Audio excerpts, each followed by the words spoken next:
Hi, this is Ashley, and I am here just to kind of talk to you about how I actually rate books. So, this is something that a lot of people go through and they try to talk about to make it clear because everybody rates their books differently. And I know some people that will rate 5 stars on a lot of things, and then I know a lot of people that will rate 1 stars on a lot of things. And I'm kind of in the middle ground, and I just kind of wanted to let you all know how it is that I actually rate things. So, for one, I'm generally pretty good at figuring out if it's something that I would like to read. So, you're not going to find me rating too many 1 and 2 stars. If that's happening, that's because my expectations and what I was hoping from the book were completely disregarded and not met in any way. Usually, I will find a book, something that I like about the book. So, the way that I rate, every book starts out at a 3-star rating. So, when a book is a 3-star plain, it means that I just think the book is kind of just, it's okay, it's good, it's bad. If somebody were to come up to me and say this book is bad, I would probably disagree. But if somebody came up to me and said that the book was good, I would probably disagree. It is truly middle of the road. No bad feelings toward it, but no really great feelings either. If I give it a 3.5 stars, it is on the road to being liked. So yeah, by 3.5 stars, that means that I do like the book. So that means that whatever's going on, I will continue. So if I give a 3-star, any 3-star rating, whether it's a 3 or a 3.5 star, that means that I will continue on. If it is just 3 stars, it usually has only one book to redeem itself. If I give it a 3.5, it may get a little bit more slack because that means that I liked it enough in the first place that I actually actively wanted to read it and not just reading it because I can. If I give a book a 4 stars, that means that I really, really liked it. It's something that if I hear buzzwords or keywords when people are talking, I would actively recommend this book. So it's something that I'd be like, yeah, go check this out because it's a book that's left enough impression on me that I actively remember it. Whereas with a 3.5 stars, I might like a story, but I don't actively remember it when somebody is talking so that I can recommend it. Nothing against it, but it just hasn't left as much as an impression as a 4-star book. Those 4-star books I really, really enjoyed. With a 4.5 star book, it means that I loved it.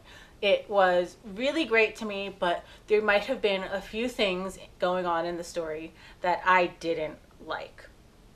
That just may have rubbed me wrong. If I give it a 5 stars, that means I absolutely loved it. I do not give out many 5 stars. I've given out a few more than I actually expected to be at this year so far. But if a 5-star rating is earned, it means that I love it. Like, I would fight for this book. And it's the kind of book that I can really get behind. And even if it does have flaws, I'm able to completely look past them because everything else just envelops me so much that that one thing is not so bothersome that I even really have time to acknowledge it. So that's 3 through 5. Most of my ratings are in that range. If they're in that range, I am probably going to read the next book in a series for that.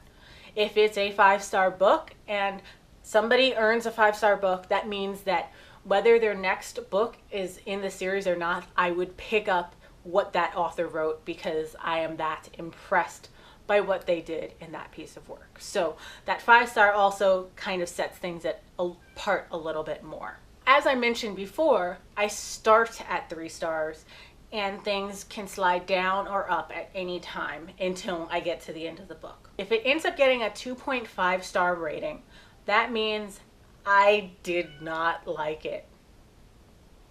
It's something that I just didn't like. I'm not at the point where I am seething and foaming and at complete hatred, but I just did not like it at all. If it gets a 2 stars, 2-star proper, that means that I didn't like a single thing about it. It was not good to me. It didn't work for me on pretty much any level. It most likely frustrated me and made me angry. And now the dreaded 1 star. So you'll notice that I skip over a 1.5 star because for me it just goes from 1 to 2. If it either has it or not. So if it is a 1 star book, that means that I think that the story, both I hated it, I didn't connect to anything, the world building didn't work, and I also felt that the writing was poor. So poor to the fact that I cannot even give them the credit of having decent writing, which is given with a 2-star rating. So that's the major difference between those, and that's really how I rate all my books. So like I said, usually I'm pretty good at picking out the books that I want to read, so they're usually 3 and higher at least. But yeah, it can get bad, and I just wanted to clear that up. So yeah, why don't you guys let me know how you rate books, and why don't you guys follow me on Goodreads? You can find me at Ashley Epidemic, and I will see you guys next time. Bye. And at first I was really hesitant about doing this. I just finished RibSat, I was exhausted, and the 3rd is my birthday, so I was just kind of thinking, maybe I just want to relax. But I kept seeing it pop up, and it doesn't really take all that much to convince me to go and do a readathon.